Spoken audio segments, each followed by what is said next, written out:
তো আমরা আজকে এসেছিলাম ঘর দেখতে, ঘর দেখলাম, ঘর দেখে ঠিক এখন যাবো অন্য জায়গায়। আমার হাজব্যান্ড পেশাগতভাবে একজন গভর্নমেন্ট এমপ্লয়, তাই ওর শিফটিংয়ের জন্য আর কি এখানে ওখানে যেতে হয়। তার জন্য আমরা গিয়েছিলাম আজকে ঘর দেখতে। তো আমাদের ঘর দেখা হয়ে গেছে, আর কোথায় নিলাম সেটাও তোমাদের দেখালাম। ওটা ছিল আমাদের যেখানে আর কি আমরা থাকবো সেটার বাইরের ভিউ। তো রুম ঠিক করার পরে আমরা চলে গেছিলাম পপি কিচেনে। আর আমাদের যেখানে আর কি শিফটিং হয়েছে একদম পপি কিচেনের পাশেই, তাই ভাবলাম ওখান থেকে আজকে দুপুরে খাওয়া দাওয়াটা করি। আর আমার মা পপি কিচেনের এত বড় ফ্যান যে কী বলবার। তো যাই হোক, সব মিলিয়ে ঠিকঠাক ছিল। তো আমরা গিয়েছিলাম পপি কিচেনে। আর ওই যে রেড কালারের জ্যাকেট পরে ওটা হচ্ছে ওনার হাজব্যান্ড। অ্যান্ড খুব একটা আহামরি খাবার দাবার ভালো ছিল না, যেহেতু আমরা অনেক লাস্টে দেখে গেছিলাম, বাট সব মিলিয়ে ঠিকঠাকই ছিল। প্রাইসটা ঠিকঠাক ছিল। আর এই হচ্ছে আমাদের খাবারের প্লেট যেটা চলে এসেছে। আর আমরা নিয়েছিলাম মাছ ভাত।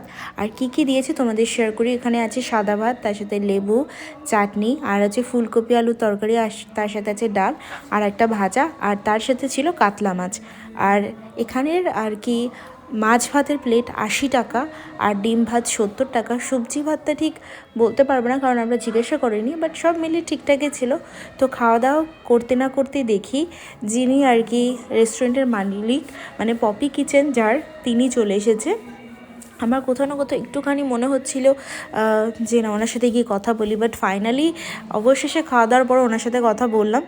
আর উনি খুবই সুইট ছিল, আর একদমই নর্মাল পার্সন, বাট সব মিলিয়ে ঠিকঠাকই ছিল। খাওয়া দাওয়া টুকটাক ভালোই লাগছিলো, বাট খুবই যে একটা এক্সপেকটেশন ছিল যে ভালো হবে সেরকম না।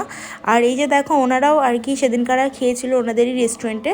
তো তারপরে খাওয়া দাওয়া কমপ্লিট করার পর ওনার সাথে কথা বলে আমরা চলে গেছিলাম খাট আলমারি দেখতে। যেহেতু আমরা ওখানে থাকবো, তো তার জন্য ভাবলাম একটা খাট আর আলমারি কিনে তারপরে একেবারে শিফট হয়ে যাব।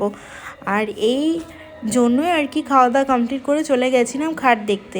তো খাট দেখতে দেখতে যেটা আর কি আমি করি, ওখানে গিয়ে পুরো এরিয়াটা আমি চেক করলাম। আর দেখো কি সুন্দর সোফা।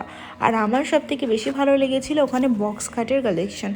আর এই হচ্ছে একটা ড্রেসিং টেবিল, তারপরে এই হচ্ছে লোহার আর স্টিলের খাট। যেহেতু আমার হাজব্যান্ডের ট্রান্সফার জব, তার জন্য আমরা এখানে লোহার আর স্টিলের খাটই দেখছিলাম।